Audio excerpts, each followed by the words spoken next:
হেৰা বোলাচোন এপাক পথাৰৰ পৰা আহোঁগৈ। কিনো পথাৰলৈ যাবাহে, পথাৰখন দেখিলেই চকু পানী ওলাই আহে।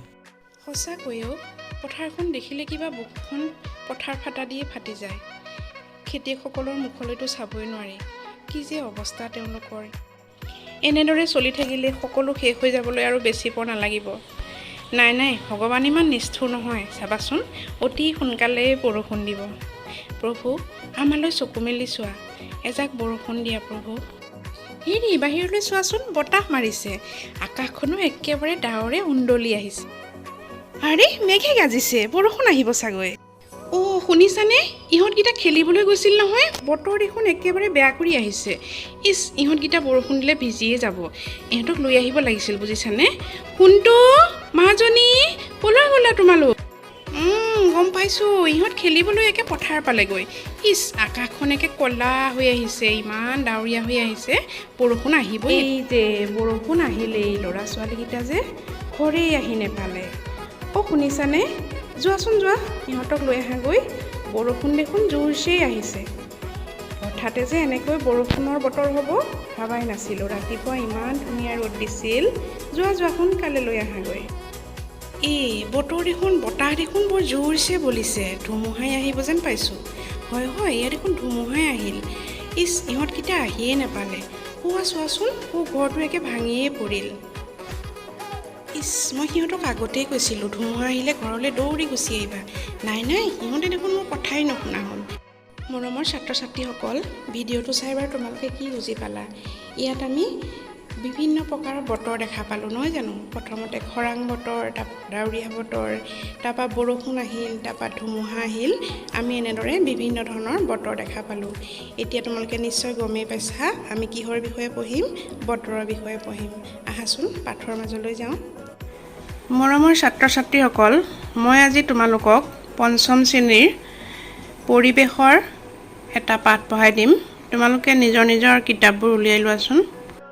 মই প্ৰথমতে দিয়া ভিডিঅ'টো চাই তোমালোকে নিশ্চয় অনুমান কৰিব পাৰিছাই আমি যে আজি বতৰৰ বিষয়ে আলোচনা কৰিম। সেইবাবে মই তোমালোকক যাতে আগতীয়াকৈ বতৰৰ বিষয়ে এটা ধাৰণা দিব পাৰোঁ, মই এই ভিডিঅ'টো প্ৰস্তুত কৰি উলিয়াইছিলোঁ। তোমালোকৰ ভিডিঅ'টোৰ পৰা নিশ্চয় অলপ অনুমান হৈছে বতৰনো কি, আমি কেই প্ৰকাৰৰ বতৰ পাব পাৰোঁ। আহাচোন এতিয়া আমি পাঠৰ মাজলৈ যাওঁ। বতৰনো কি তাক জনাৰ আগতে আমি জানিব লাগিব যে বায়ুমণ্ডল কি। আমাৰ চাৰিওফালে বায়ুৱে আৱৰি আছে। বায়ুৰে আৱৰণটোক বায়ুমণ্ডল বুলি কোৱা হয়। অৰ্থাৎ বায়ুৰ যিটো আৱৰণ, সেই আৱৰণটোকে কি বুলি কোৱা হয়? বায়ুমণ্ডল বুলি কোৱা হয়। এই বায়ুমণ্ডলত কি কি গেছ থাকে তোমালোকে জানানে? বায়ুমণ্ডলত নাইট্ৰজেন, অক্সিজেন, কাৰ্বন ডাই অক্সাইড আদি গেছ থকাৰ উপৰিও কি থাকে? জলীয় বাষ্প আৰু ধূলিকণাও থাকে। বিভিন্ন সময়ত আমাৰ বায়ুমণ্ডলৰ অৱস্থাৰ সাল সলনি হয়। যেনে দিনৰ ভাগত সাধাৰণতে গৰম আৰু ৰাতি ঠাণ্ডা পৰে। কেতিয়াবা বতাহ বলে, কেতিয়াবা বৰষুণ হয় আৰু কেতিয়াবা ধুমুহাৰ সৃষ্টি হয়। তোমালোকে মই আগত দেখুওৱাৰ দৰে গমেই পাইছা আৰু তোমালোকে নিজেও দেখিছা কেতিয়াবা কি হয়, খুব ৰ'দ দিয়ে, কেতিয়াবা খুব বৰষুণ দিয়ে, কেতিয়াবা বতাহ বলে। এই ছবিবোৰ চোৱাচোন, এইটো কি হৈছে? খুব ৰ'দ দিছে নহয়নে? ইয়াত আকৌ চোৱা ডাৱৰীয়া হৈছে বতৰটো, হয়নে? বৰষুণ দিয়া নাই যদিও ডাৱৰ আছে আকাশত। ইয়াতে চোৱা বৰষুণ দিছে, হয়নে? ইয়াতে চোৱা ইমান ৰ'দ দিছে, মানে বহুত দিন বৰষুণ নোহোৱাৰ ফলত কি হৈছে? মাটিবোৰ ফাটি গৈছে। আৰু এইটোত চোৱা ধুমুহা আহিছে। ধুমুহা কাক কয়? খুব জোৰেৰে যেতিয়া বতাহ আহে তাক আমি ধুমুহা বুলি কওঁ। এই যে ছবিকেইখন দেখিলা, কেতিয়াবা ৰ'দ দিয়ে, কেতিয়াবা বৰষুণ দিয়ে, কেতিয়াবা ডাৱৰীয়া হয়। এনেধৰণৰ বিভিন্ন কি হয়? আমাৰ বায়ুমণ্ডলৰ পৰিৱেশবোৰ সাল সলনি হৈ থাকে। বায়ুমণ্ডলৰ এনে একোটা পৰিস্থিতিয়ে বতৰৰ সৃষ্টি কৰে। অৰ্থাৎ আমি যে সুধো আজি বতৰটো কেনেকুৱা, তেতিয়া যদি ৰ'দ দিয়ে আমি ক'ম আজি ফৰকাল বতৰ, আৰু যদিহে ডাৱৰ থাকে আকাশত আমি কি কওঁ? আজি ডাৱৰীয়া বতৰ। ঠিক তেনেকৈ আমি বিভিন্ন সময়ত আমি বিভিন্ন বতৰৰ কথা আমি কওঁ। এই যে বিভিন্ন বতৰৰ কথা আমি কওঁ, এইবোৰে হৈছে বায়ুমণ্ডলৰ একোটা পৰিস্থিতি। তোমালোকে নিশ্চয় বুজি পাইছা। তোমালোকে নিজেও গম পোৱা বতৰ কোন দিনা কেনেকুৱা হয়। এতিয়া মই অকণমান বহলাই ক'ম, যেনেকৈ ফৰকাল বতৰনো কি, ডাৱৰীয়া বতৰনো কি, আমাৰ কিতাপত লিখাই আছে, তথাপিতো মই তোমালোকক অকণমান পঢ়াই দিছোঁ। আকাশত তৰা নাথাকিলে আকাশ ফৰকাল থাকে, গৰম বেছি হয়। সূৰ্যৰ পোহৰৰ বাবে বস্তুবোৰ উজ্জ্বল দেখি এনেকুৱা বতৰ হৈছে ফৰকাল বতৰ। এতিয়া গমেই পালা, ফৰকাল বতৰ মই আগতে কৈছোঁৱেই। ঠিক তেনেকৈ কেতিয়াবা আকাশ ডাৱৰে ঢাক খাই থাকে, সূৰ্যটো ডাৱৰে ঢাক খাই থাকে বাবে বস্তুবোৰ নিস্তেজ দেখি, মানে ভালদৰে নেদেখি, এনেকুৱা বতৰেই হ'ল ডাৱৰীয়া বতৰ। ডাৱৰীয়া বতৰ সাধাৰণতে বৰষুণ হোৱাৰ বাবে বতৰ কিছু ঠাণ্ডা হয়। বৰষুণ পাতলীয়া বা ডাঙৰো হ'ব পাৰে, এনে বতৰেই হ'ল বৰষুণ বতৰ।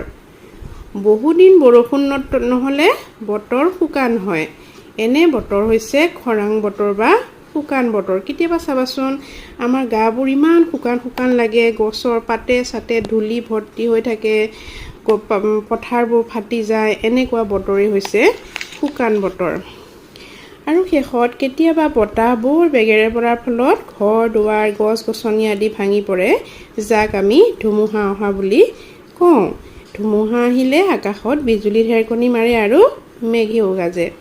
এইবোৰ কথা একেবাৰে সাধাৰণ কথা, আমি নিজে আমাৰ জীৱনত পাই আহিছোঁ। গতিকে মই ভাবোঁ বিশেষ বুজাবলগীয়া নাই, তোমালোকে ছবিকেইখন চালে নিজে বুজি পাবা। আৰু এই বতৰবোৰৰ বিষয়ে লিখি পেলাই আমাৰ গ্ৰুপত জমা দিবা। প্ৰতিটো বতৰৰ এনেকৈ ছবি আঁকিবা আৰু প্ৰতিটো বতৰ বুজাই দিবা। এতিয়া মই পিছৰখিনিলৈ যাওঁ। এইখিনিতে মই তোমালোকক এটা কথা কৈ থওঁ যে পাঠটো যিহেতু বহুত দীঘল, এটা ভিডিঅ'ত হয়তো সম্পূৰ্ণ হ'বও পাৰে বা নহ'বও পাৰে। গতিকে মই তোমালোকক প্ৰত্যেকটো শাৰী নপঢ়াওঁ, মই মেইন কথাখিনি বুজাই যাম, নহ'লে তোমালোকৰ ভিডিঅ'টো চোৱাত অসুবিধা হ'ব। আহাচোন মই থুলমূলকৈ মূল কথাখিনি তোমালোকক বুজাই দিম। এতিয়া মই তোমালোকক আগতেও কৈছোঁ, আমাৰ ঋতু কেইটা, মানে এবছৰত কেইটা ঋতু হয়? 6টা ঋতু হয়, নহয় জানো? 1, 2, 3, 4, 5, 6। এইকেইটা তোমালোকৰ নিশ্চয় মুখস্থই আছে। গ্ৰীষ্ম, বৰ্ষা, শৰৎ, হেমন্ত, শীত আৰু বসন্ত। এই প্ৰত্যেকটো ঋতুতে আমাৰ পৰিৱেশৰ সাল সলনি হয়। যেনেকৈ চোৱাচোন, গ্ৰীষ্মকাল মানে গৰম কাল। গ্ৰীষ্মকালত আমি কি দেখোঁ? আম কঁঠালে গোটেইবোৰ ভৰি পৰে। বৰ্ষা ঋতু যেতিয়া খুব বৰষুণ হয়, তেতিয়া কি হয়? ৰাস্তা ঘাটত পানী হয়, বানপানী হয়। ঠিক সেইদৰে শৰৎকালত খুব ধুনীয়া হয়, যেতিয়া শেৱালি ফুল ফুলে। তোমালোকে দেখিছা ন? শেৱালি ফুল ফুলা বতৰটোৱে হৈছে শৰৎকাল। আৰু শৰৎকালত আমাৰ চবতকৈ ভাল লগা এটা বস্তু কি হয়? দুৰ্গা পূজা হয়, নহয় জানো? ঠিক সেইদৰে হেমন্ত ঋতুত অলপ ঠাণ্ডা ঠাণ্ডা অনুভৱ হয় আৰু ধানবোৰ পকে। যেতিয়া দেখিবা পথাৰবোৰ ধানেৰে উপচি পৰিছে, তেতিয়াই গম পাবা এইটো হেমন্ত ঋতু চলি আছে। তেনেদৰে শীতকালৰ কথা তোমালোকেতো গমেই পাইছা, খুব ঠাণ্ডা লাগে। কিন্তু শীতকালৰ এটা খুব ভাল লগা কি? বহুত ধুনীয়া ধুনীয়া ফুল ফুলে, ফুলনি। ঠিক সেইদৰে চবতকৈ ভাল লগা ঋতুটো হৈছে বসন্ত ঋতু। যেতিয়া আমাৰ গছত কপৌ ফুল ফুলে, কুহুকে যেতিয়া কুলিয়ে মাতে, নহয় জানো? ইমান মনটো ভাল লাগে, কাৰণ আমাৰ বহাগ বিহু আহি যায়। আমাৰ সকলোতকৈ ভাল লগা বিহুটোৱে হ'ল বহাগ বিহু। আমি নাচোঁ, গান গাওঁ, হুঁচৰি গাওঁ। এইটো কেতিয়া হয়? বসন্ত ঋতুত। যেতিয়াই বহাগ বিহু হ'ব, তোমালোকে গম পাবা যে এতিয়া বসন্ত ঋতু চলি আছে। নিশ্চয় তোমালোকে ঋতুকেইটা কথা গম পালা। নিজে পঢ়িবা আৰু ঋতুকেইটাৰ বিষয়ে লিখিবলৈ চেষ্টা কৰিবা। এতিয়া মই তোমালোকক 3টা সঁজুলিৰ লগত চিনাকি কৰাই দিম। তোমালোকৰ ঘৰত এটা নিশ্চয় থাকেই, যেনেকৈ থাৰ্মোমিটাৰ, হয়নে? এইটো হ'ল থাৰ্মোমিটাৰ, এইটো হ'ল হাইগ্ৰমিটাৰ আৰু এইটো হ'ল ৰেইন গজ। এতিয়া আমি কোনটোৰেনো কি কৰে চাওঁ আহাচোন। থাৰ্মোমিটাৰৰ কাম কি জানানে? থাৰ্মোমিটাৰ হ'ল বায়ুৰ উষ্ণতা জোখে। যেনেকৈ আমাৰ জ্বৰ হ'লেও আমি কিহে জোখোঁ? থাৰ্মোমিটাৰে জোখোঁ, মানে তাপটো জোখা হয়। ঠিক তেনেকৈ বায়ুত থকা জলীয় বাষ্পৰ পৰিমাণ কিহেৰে জোখা হয়? হাইগ্ৰমিটাৰে। আৰু বৰষুণৰ পৰিমাণ কিহেৰে জোখা হয়? ৰেইন গজ। এই নামকেইটা তোমালোকে মনত ৰাখিবা। এতিয়া এইকেইটা দেখিছানে, এইকেইটা সঁজুলি এটাৰ নাম হ'ল দিশদৰ্শী সূচক আৰু এটা হ'ল বায়ু মোজা। এই দুয়োটা দিশদৰ্শী সূচক আৰু বায়ু মোজাৰ দ্বাৰা আমি কি কৰোঁ জানানে, বতাহৰ দিশটো আমি গম পাওঁ। বতাহ কোনফালে বলিছে এই বস্তুটোৰ পৰা আমি গম পাওঁ। বিশেষকৈ যেতিয়া এৰোপ্লেন চলে ওপৰত বা আমি যেতিয়া সাগৰ মহাসাগৰ নদী আদিত আমি থাকোঁ, তেতিয়া আমি দিশটো পটককৈ গম নাপাওঁ আৰু তেতিয়া আমাৰ এইকেইটা বস্তুৱে আমাক সহায় কৰে যে দিশটো আমি কোন দিশত গৈ আছোঁ বা বায়ু বতাহ কোনফালে বলি আছে এইটো জানিবলৈ আমাক সহায় কৰে।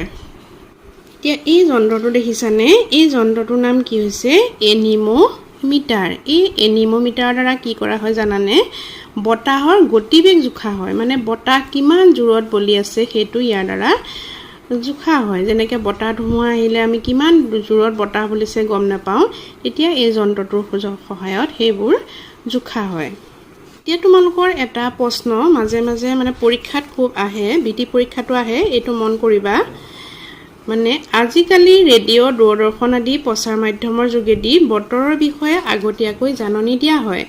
বতৰৰ বিষয়ে আগতীয়াকৈ দিয়া জাননীক বতৰৰ আগজাননী বা আগলি বতৰা বোলে। এতিয়া তোমালোকৰ পৰীক্ষাত এনেকৈ আহে, বতৰৰ আগজাননী বা আগলি বতৰা বুলিলে কি বুজা? ইয়াৰ অৰ্থ হ'ল আমি বৰষুণ, ৰ'দ, ধুমুহা যিকোনো এটা বস্তু অহাৰ আগত আমি কিহৰ জৰিয়তে গম পাওঁ, ৰেডিঅ' দূৰদৰ্শন আদিৰ জৰিয়তে গম পাওঁ। এই যে আগতীয়াকৈ আমি বাতৰিটো গম পাওঁ, ইয়াকে বতৰৰ আগজাননী বা আগলি বতৰা বুলি ক'ব পাৰোঁ। একে পাঠৰ শেষৰ ফালে আমি আহি পাইছোঁ। এইখিনি মই তোমালোকক এবাৰ পঢ়াই দিছোঁ, মন দি চাবা। এইবোৰ দেখিছানে, এইবোৰ হ'ল কৃত্ৰিম উপগ্ৰহ। এতিয়া কৃত্ৰিম উপগ্ৰহৰ কাম কি চোৱাচোন। কৃত্ৰিম উপগ্ৰহে পৃথিৱীৰ চাৰিওফালে ঘূৰি থাকে। এইবোৰত কেমেৰা সংযোগ কৰা থাকে। ঘূৰি থকা অৱস্থাত এইবোৰ লগাই থোৱা কেমেৰাই বায়ুমণ্ডলত থকা ডাৱৰৰ আৱৰণ, বতাহৰ দিশ আৰু বেগৰ পৰিমাণ আদি স্পষ্ট ছবি তুলি বতৰ বিজ্ঞান কেন্দ্ৰলৈ পঠিয়াই দিয়ে। এই কৃত্ৰিম উপগ্ৰহসমূহে অৰণ্য, মৰুভূমি, তুষাৰবৃত অঞ্চলৰ দৰে দুৰ্গম ঠাইৰ বতৰো পৰ্যবেক্ষণ কৰিব পাৰে।